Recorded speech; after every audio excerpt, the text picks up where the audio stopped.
따라서 바울의 호송작전,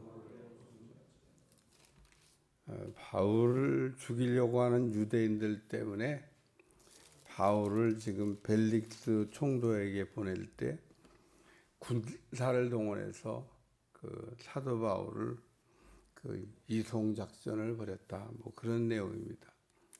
근데 이게 왜 이렇게 장황하게 길게 써놨냐?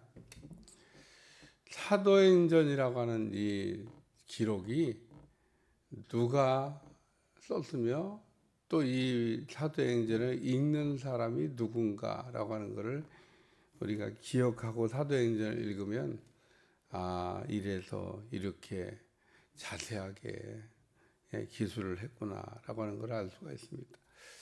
사도 바울의 그 일정을 따라가면서 누가가 사도행전을 기록했는데 이 사도행전 1장 한번 보겠습니다. 사도행전 1장 1절 말씀만 읽겠습니다. 사도행전 1장 1절 다 같이 시작. 데오빌러여, 내가 먼저 쓴 글에는 무릇 예수께서 행하시며 가르치시기를 시작하신 때부터 2절까지 그가 택하신 사도들을 성령으로 명하시고 성취하신 날까지 이를 기록하였노라.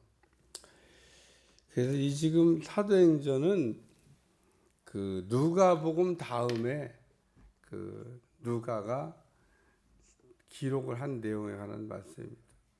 복음서도 기록을 했는데 그 데오빌러라고 하는 사람에게 예수님을 자세하게 소개하려고. 근데 예수님 이후에 그럼 예수의 제자들은 어떻게 됐을까?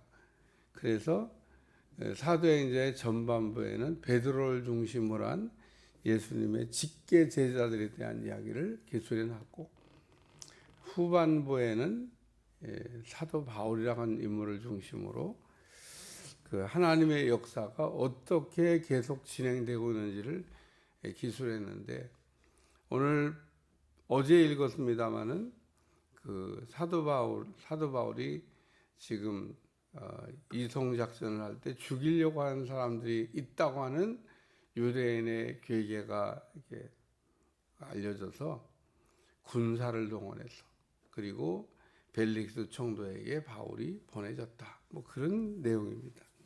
근데 이 벨릭스라는 총독은 가상 인물이 아닙니다. 무슨 소설 속에 등장하는 그런 인물이 아니고 역사적으로 실제로 존재했던 사람입니다.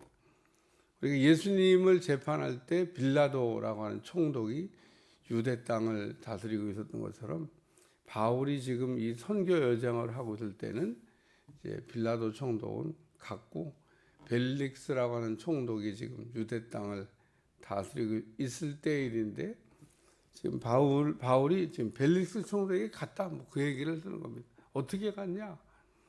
어제 읽었던 말씀이지만 한번 다시 읽고 가겠습니다. 23절 다 같이 시작.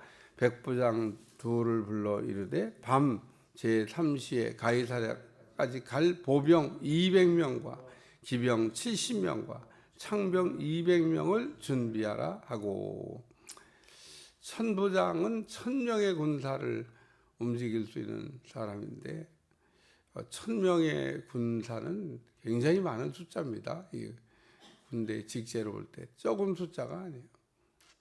근데 그 중에서 지금 바울을 호송하기 위해서 약 470명 정도의 군대가 동원이 돼서, 아니 뭐 바울 한 사람 벨릭스 총독에게 보내는데 아주 그냥 군대가 호송 작전을 한 겁니다. 이게 무슨 작전하듯이 지금 사도 바울이 벨릭스 총독에게 갔다. 하나님이 바울을 지켜주신 거죠.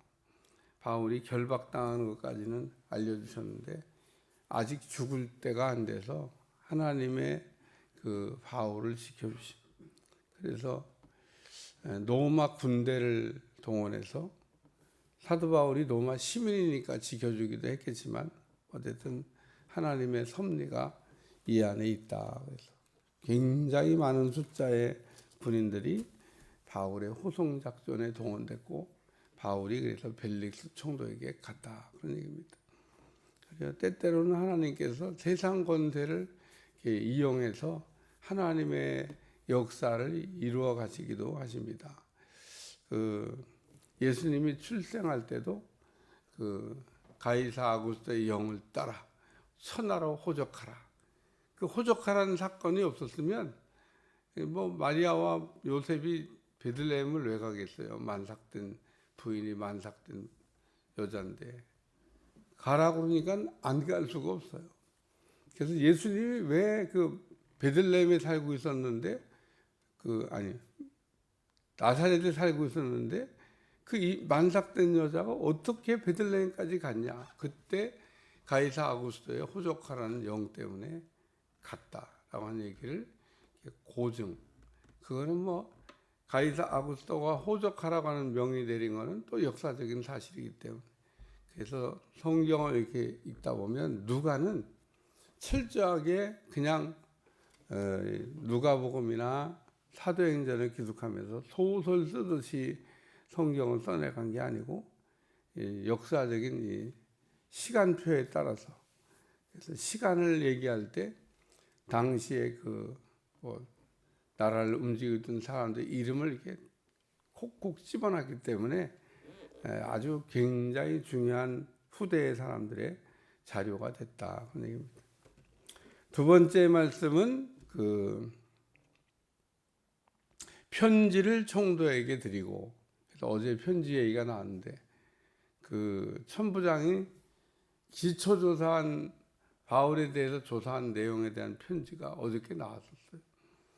한마디로 얘기하면 바울을 조사해 봤는데 뭐 율법 외에는 뭐 율법에 조금 다툼이 있긴 한데 그 외에는 뭐 별다른 문제가 발견되지가 않습니다.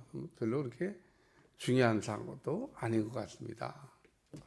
유대인들은 뭐 난리가 났는데 제가 판단할 때는 별거 아닌 것 같습니다. 그리고 지금 기초적인 수사를 한 내용을 써서 벨릭스 총독에게 보냈다. 이 어제 내용이 나와요. 그래서 벨릭스 총독이 바울에 대한 내용을 지금 파악하고 어디 사람이냐 그런 물어본 겁니다. 바울이 로마 시민이라고 그러니까 어디 사람이냐 그러는데 여기 길리기아 다소 사람입니다. 이게 길리기아 다소라는 지역이요, 시골 조그만 촌동네가 아닙니다. 어마어마한 큰 동네입니다. 대도시입니다. 오늘날로 얘기하면 아주 나름 큰 도시예요. 그래서 사도 바울이 로마 시민이 됐다고 하는 것도 그냥 저 시골 촌동네에서 로마 시민이 되는 게 아니에요. 큰 도시에서. 그러니까 이런 배경을 알고 우리가 이런 걸 읽어보면 지금 바울에 대해서 물었고 바울이 어느 영지 사람이냐 물어 길리기아 사람인 줄 알고, 길리기아는 부자들이 많이 사는 동네고 잘 사는 동네고 나름 대도시고 유명한 동네입니다. 거기에 출신이다. 벨릭스 총독이 딴 생각이 드는 거예요. 이렇게 얘기하니까 아이고, 당시에는 로마 시민이 되기 위한 방법이 여러 가지 있었습니다. 혈통으로 로마 시민이 되는 방법이 있고, 태어나기 전부터 부모를 잘 만나서 로마 시민이 된 사람도 있고, 또는 나라를 위해서 큰 공적을 이렇게 세웠을 때 전쟁에 나가서 로마 시민이 되는 경우도 있고, 혹은 돈을 많이 줘서 로마 시민을 산 경우도 있는데, 그래서 바울은 나면서부터 로마 시민이라고 보니까 부모가 로마 시민이어서 자동으로 로마 시민이 된 겁니다. 그러니까 부모가 이미 로마 시민권을 갖고 있었던 집안인 거로 봐서 유대인인데 어떻게 그 부모가 지금 로마 시민권을 취득했을까? 그 내용은 자세하게 성경에 기록되어 있지 않지만 혹 돈을 주고 사지 않았을까? 어쨌든 당시에는 굉장한 대가를 지불하고, 그 외에는 혈통이든지 공을 세웠다든지 명확하지는 않습니다. 어쨌든 바울이 로마 시민인 건 확실합니다. 부모가 로마 시민이기 때문에 자동적으로 도마심이 됐던, 그것도 길리기아 다소에서 도마심이 됐던 바울, 그 얘기를 하는 겁니다. 세 번째 말씀은 고발하는 사람들이 오거든 내 말을 들으리라고 헤롯 궁에 그를 지키라 명하니라. 이게 딴 생각이 있었어. 예를 들면 사울 왕이 그 아말렉 왕 아각을 죽이지 않고 가둬뒀던 이유는 딴 생각이 있었어. 왕인데 은금 보물을 어디다가 딱 감춰놓은 거를 자기만 알고 있을 텐데 그거를 얻고 싶어서 아각을 죽이지 않고 살려뒀다. 뭐 은금이 무슨 죄가 있어? 무슨 짐승이 무슨 죄가 있어? 그래서 하나님의 말씀을 다 없애라고 그랬는데 은금이 탐이 나서 아각을 살려뒀듯이 이 벨릭스 총독도 지금 딴 생각이 뭐냐면 야, 이 사람 내가 잘 처리하면 돈이 생기겠다 이런 생각에 지금 무죄 석방을 이제 해도 되는데 갖다 가둬놓은 거예요. 벨릭스라는 사람이 바울을 뭐 보니까 죄가 없네요.